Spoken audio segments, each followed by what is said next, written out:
한 여종이 나와 이르되 너도 갈릴리 사람 예수와 함께 있었도다 하거늘 베드로가 모든 사람 앞에서 부인하여 이르되 나는 내가 무슨 말을 하는지 알지 못하겠노라 하며 안문까지 나아가니 다른 여종이 그를 보고 거기 있는 사람들에게 말하되 이 사람은 나사렛 예수와 함께 있었도다 하매 베드로가 맹세하고 또 부인하여 이르되 나는 그 사람을 알지 못하노라 하더라.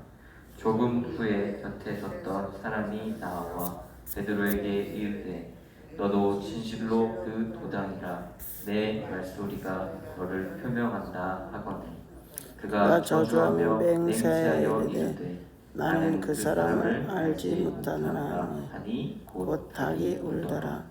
이에 베드로가 예수의 말씀에 닭 울기 전에 내가 3번 나를 부인하리라 하심이 생각나서 밖에 나가서 심히 통곡하니라. 아멘. 오늘 본문은 우리가 잘 아는 이야기로 베드로가 예수님을 3번 부인하는 그런 내용입니다. 우리가 어제 나눈 그 어제 말씀에서는 예수님이 자신이 하나님의 아들임을 그 사실을 밝혔습니다. 그런데 오늘 말씀에 보면 베드로는 지금 자신이 예수님의 제자라는 사실을 부인하고 있다는 것입니다. 이를 통해 예수님과 이 베드로를 대비시키면서 그렇다면 우리는 어떠한 길을 선택해야 하는지 그 믿음의 모습을 우리 가운데 묻고 있는 것입니다. 오늘 말씀에 보면 이 베드로가 이 예수님께서 이 대제사장 가야바에게 신문을 받고 있을 때 이 바깥 뜰에 앉아 있었습니다. 그런데 그때 한 여종이 와서 베드로에게 이 갈릴리 사람 예수와 함께 있던 자다 이렇게 말을 하는 것입니다.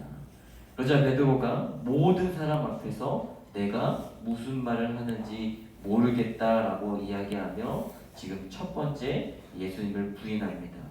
그리고 예수님은 이제 베드로가 그 자리를 피해서 이제 앞문으로 나아갑니다. 그런데 또 다른 여종이 이제 또 베드로를 알아보고 이 사람은 나사렛 예수와 함께 있었던 그런 사람이다라고 주변에 있는 사람들에게 말합니다. 그러자 베드로가 이번엔 맹세하고 부인하며 예수를 모른다라고 2번째로 부인을 합니다. 그리고 조금 후에는 이제 곁에 서 있던 사람이 와서 베드로를 가리켜서 너도 분명 예수와 같은 도당, 같은 패다 이렇게 이야기합니다. 그런데 이번엔 또 베드로가 예수님을 저주까지 하면서 나는 그 사람을 알지 못하노라까지 이렇게 이야기하며 3번째로 부인을 합니다. 그러자 닭이 울었습니다. 그제서야 이 베드로는 예수님의 말씀이 생각나 밖으로 나가 심히 통곡하게 됩니다. 이 말씀을 통해 이 베드로의 그 모습을 우리가 함께 보기를 원합니다. 베드로는 그 예수님의 12제자 중에 어떠한 제자였을까? 베드로는 예수님의 12제자 가운데서도 이 수제자와 같은 그러한 제자였습니다. 그래서 예수님께서 몇몇 제자들만 데리고 다니실 때 그 무리 가운데 베드로는 항상 그곳에 예수님과 동행하였습니다.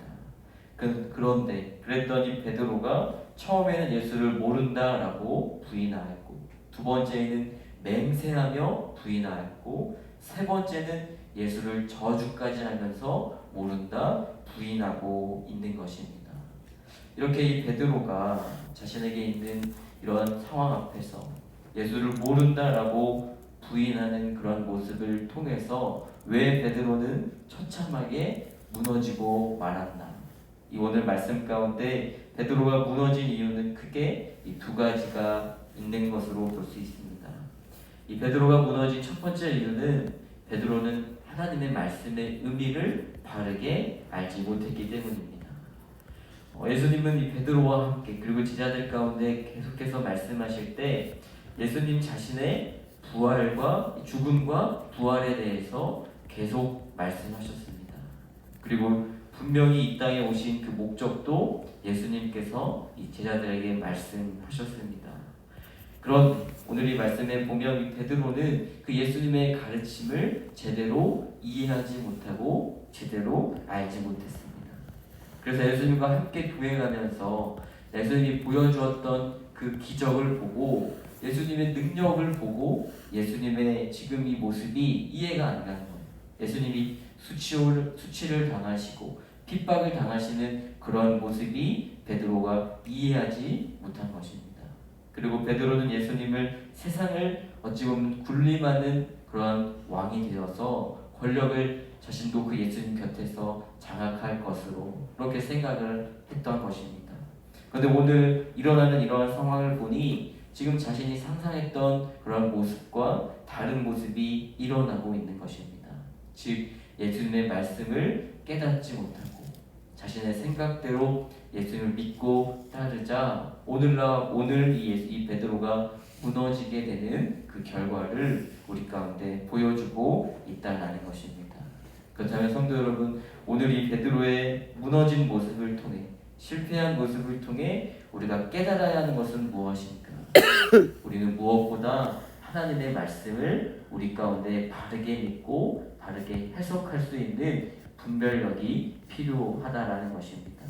우리의 형편에 맞게 나의 처지에 맞게 하나님의 말씀을 듣고 그대로 해석하는 것이 아니라 하나님이 우리에게 말씀하신 그대로 그 의미를 우리가 올바르게 바라볼 수 있어야 하는 것입니다. 오늘날 우리 주변에 보면 하나님의 말씀을 복음을 단지 이 땅에서 잘 되고 그리고 세상의 성공을 보장해 주는 것이다 그렇게 생각하며 믿는 그러한 사람들이 있습니다.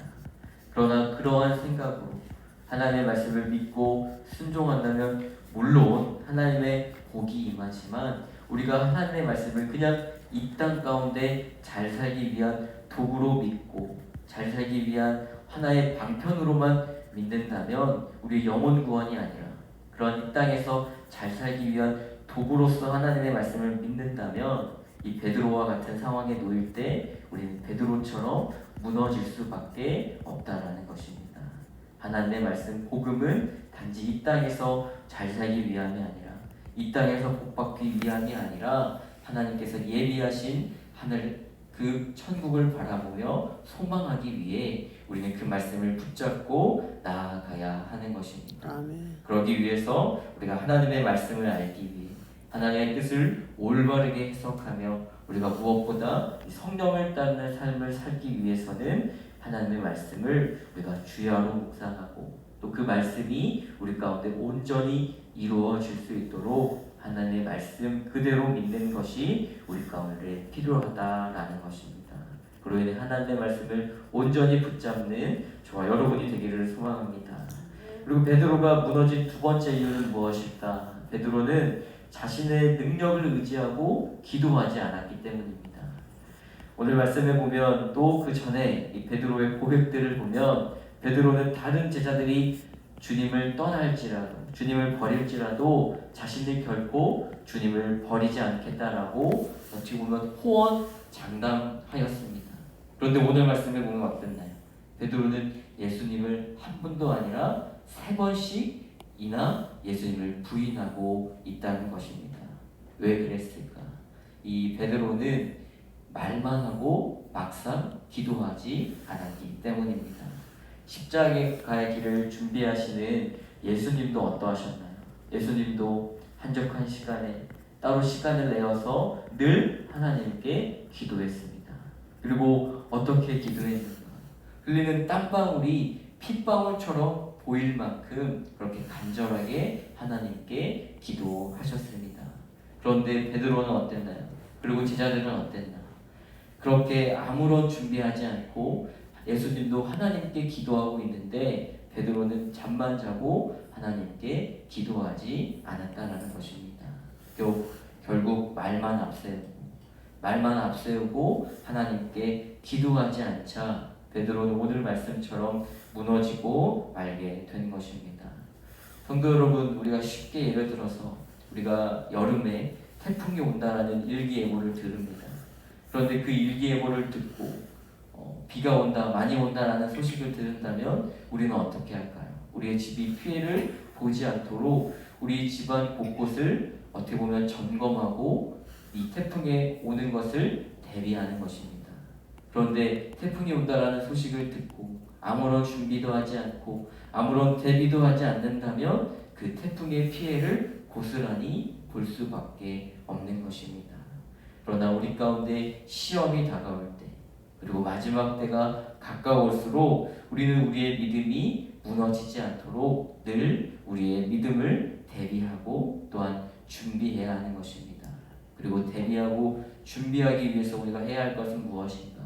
우리는 늘 깨어 기도해야 하는 줄로 믿습니다.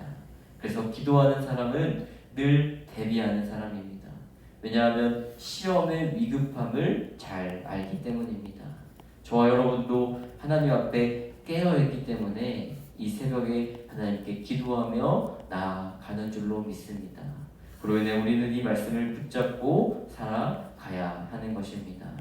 오늘 말씀을 묵상하면서 우리 담임 목사님이 목회 철학 그 말씀이 떠올랐습니다.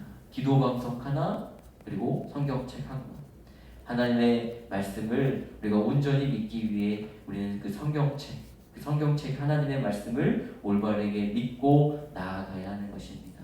그리고 기도 방석을 들고 우리가 어디에 있든지 주님께 기도하는 것이 우리에게 놓인 수많은 시험 앞에 우리가 승리하는 길이 아닌가 생각되어집니다. 아멘. 우리가 지금은 교회 안에서 하나님께 공동체를 이루며 예배하며 나아가지만 언제 어느 때에 우리가 이렇게 모여서 예배하지 못할 때가 올 수도 있다라는 것입니다.